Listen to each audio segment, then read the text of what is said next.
You're listening to Now I've Heard Everything. Conversations with the icons of our time. Quite often when I go on these shows, people say, well, what do we call you? Actor and activist? And I keep saying, just call me Mike. I don't like labels. I don't want to be pigeonholed in the audience's mind. Actor and activist Mike Farrell. Today on Now I've Heard Everything. I'm Bill Thompson.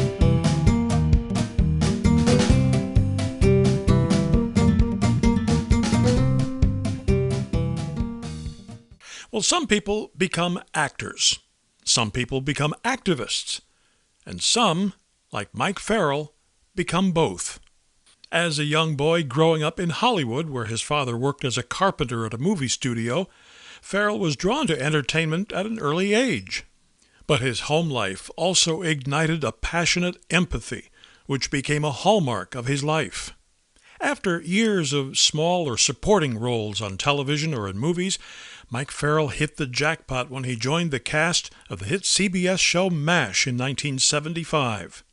Not only did he become one of the most popular members of the cast, but it also afforded him a new public visibility for his activism. In 2007, Farrell was persuaded to write a memoir, a book that he titled, Just Call Me Mike. And that's when I first met him. In just a moment, our conversation. Come back with us now as we relive a little piece of our cultural history on Now I've Heard Everything. This interview is from Bill Thompson's 30-year archive. Enjoy.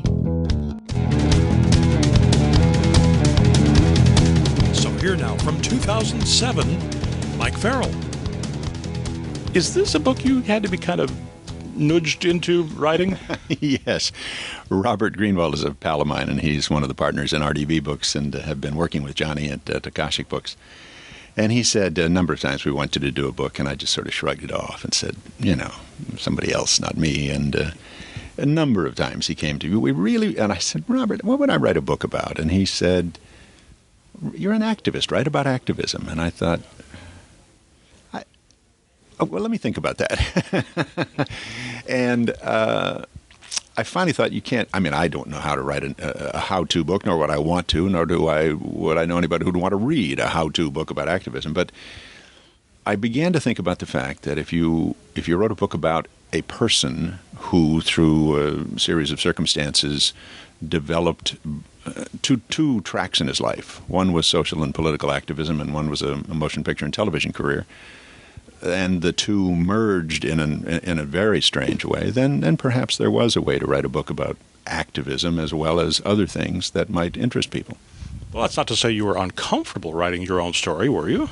Well, there's a little presumption involved in writing your own story, and I've never been particularly comfortable with the extra aspects of the limelight that come with it, wherein certain things are assumed, certain things are expected, and I'm not an adherent to the view that celebrities are special people and deserve to get the attention they do. But I gather you also wanted to be known as something more than just a soundbite on a CNN talk show or something with a super under your name, Mike Farrell, activist. A book length gives you more opportunity to explore the nuances of what you believe, doesn't it? Exactly. And part of the title comes from the fact that quite often when I go on these shows, people say, well, what do we call you? Actor and activist? And I keep saying, just call me Mike. I don't like labels. I don't want to be pigeonholed in the audience's mind so that they think they know exactly what I think, exactly where I'm going, exactly what I want, and they either agree or disagree before a word is shared.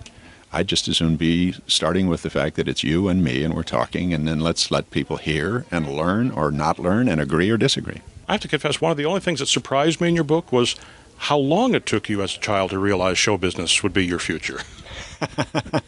It wasn't that long. It wasn't that show business would be my future. It was that I wanted show business to be my future, but I was much too shy to act on that desire, and that carried on through my teenage years into the end of my teens, actually, before I actually did anything about becoming an actor. You said at one point that you realized at some point that you had indeed been acting all along. You'd been acting like you weren't terrified. Exactly right. And I think many of us do that. So acting was not that far from my experience. One thing that you said in the book about your early years that struck me as particularly poignant was when you realized that those with power were often very cruel to those without power. Yeah, that was my experience at home, unfortunately. And by that, I don't mean to suggest my father was a child abuser, but my father was a two-fisted, hard-drinking, volcanic Irishman who carried with him an aura of terror that other people should be terrified. And I was. And it was not that was not conducive to a happy, sort of nurturing home life.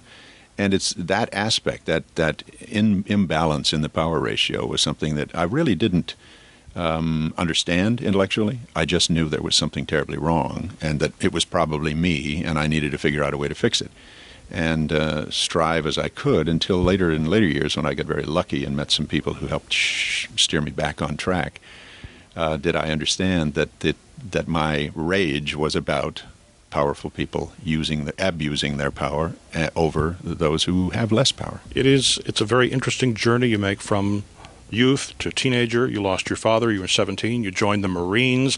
Now you're living an eerily MASH-like existence temporarily. And then you come out of the Marines, you're back in the workforce, and you're still this painfully shy guy looking for answers. Yes, indeed. Yes, indeed. And that what I discovered is it doesn't end until you allow yourself to step back a minute and actually seriously look within rather than look for answers outside somewhere. Your early experiences, did those make you more sensitive to those who, again, in a larger societal sense, are without power and are being the victims of people with the power? Absolutely. I think it was my identification with the powerless that has driven my pursuit of human rights across time. But that's not always a popular position.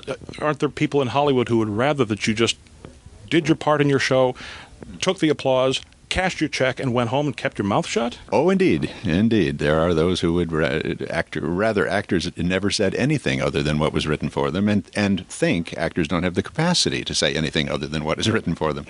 And some of them don't want to hire me because I'm outspoken about certain issues or identified as being associated with certain issues. But I think that balances out. I'm not one who subscribes to the common idea in some people's minds that there is an ongoing blacklist. I think that there are some very frightened people who are terrified of those of us who have views and are willing to share them and state them and act on them. But I think there are also people on the other side who are thrilled with it and want to bring us in. So I think it balances out. Well, you found, it seems, some kindred souls at MASH. I did, and that was just one becomes to believe that fortune has maybe a guiding hand associated with it, because when I was invited into this show, I walked into paradise. It was a place where people were talking about the kinds of values that I believed in and talking about them in a way that reached out to hundreds of millions of people and did so on a regular basis and did so in a way that allowed us access into people's lives and hearts. And it's something the like of which I'll certainly never experience again. Does the platform of a show not only that popular, but that well-crafted, that well-written, and that powerful a show, does that give you a better platform to speak out on things not related to acting than it would have been if you'd taken that job on that silly sitcom that was offered to you before MASH? Absolutely. First of all, you start from a premise of credibility as a result of this show. But there's always the challenge. People go back to the idea that people think actors should only act and otherwise should shut up. But because I'd been a social and political activist before I came to MASH, suddenly there was interest from the media in this new guy. What was he about?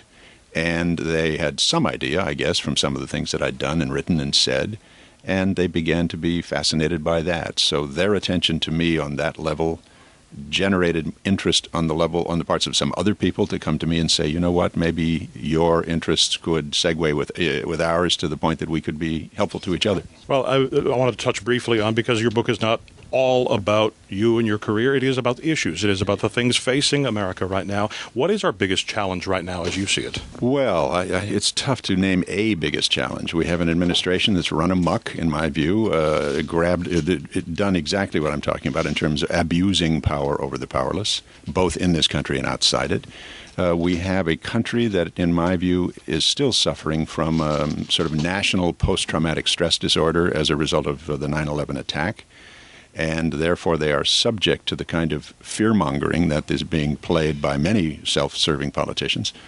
And I think there's we have come to a place in our society where, and this has been happening for a long time, where people believe they don't make a difference.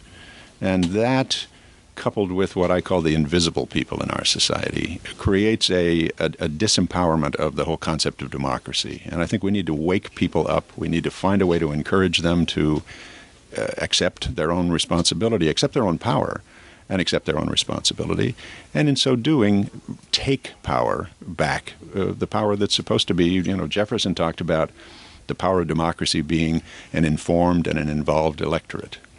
One, we have to inform ourselves, but two, we have to involve ourselves. And the thing I try to get people to understand is that not acting is making a decision. It is giving power to those who are the powerful and want you to not act, want you to stand back, want you to stay out of it and let them make the choices. So thinking that you don't make a difference is a self-fulfilling prophecy. In this era of if you're not for us, you're against us, are people being cowed the way they were in the 50s? If you're associated with anything red, you must be a communist. Today, if you're associated even tangentially with anything that could be considered possible threat to national security, you're tarred that way. Is this history repeating itself? In many ways it is. It's the same old story. It's the powerful using whatever tools are at their hand to further ingrain themselves in the powerful position and to enhance the positions of power of their friends and those who see the world the way they do. I think it's not very different, and I think it's hugely frustrating that they're able to succeed by striking fear into the hearts of those folks around us who become subject to that fear by the abuse, again, of the media that so often plays right into their hands by exploiting and exaggerating the possibility of danger. You're not done with acting, are you? Oh, no. My agent keeps calling and saying, how about this, that, or the other thing? And I keep saying, let me see the script, and if it's interesting, I'll certainly consider it. But if it's not, and unfortunately today in television particularly, a lot of it is not interesting. And I just don't see the point in doing something that I think is silly when I have had the experience I've had in my life to be proud enough of the work I've done to not feel that I want to degrade myself by doing something stupid. Mike Farrell is 85 now and still working. Now you can get your copy of Just Call Me Mike by Mike Farrell by tapping the link in our show notes, by clicking the link in the description below if you're listening to this on YouTube, or by going to our website, heardeverything.com. We may earn an Amazon commission if you make a purchase. Heardeverything.com is where you can also hear my interviews with two of Mike Farrell's MASH castmates. My 2005 conversation with Alan Alda. It gave me basically what I wanted out of life, which was to do interesting material. I mean, in my professional life, to do interesting material with first-class people in front of an audience that gets it. And my 1986 conversation with Father Mulcahy, William Christopher. They will kid about MASH, and they will ask for my blessing and talk about Father Mulcahy. And very often when I sign an autograph, I might say blessings from Father Mulcahy, because people like that. And of course, we post new episodes of Now I've Heard Everything every Monday, Wednesday, and Friday. And you can find us everywhere you listen to podcasts. And thank you so much for listening. Next time on Now I've Heard Everything, he tells the stories from the sidelines that could make your hair curl. My 1994 conversation with the former Oakland Raiders team doctor, Dr. Robert Huizenga. Sure, they have to play with pain, but my job as a physician is you have to know when they possibly could be endangering their future health, and then you have to fully inform them and come to some decision. That's next time on Now I've Heard Everything. I'm Bill Thompson.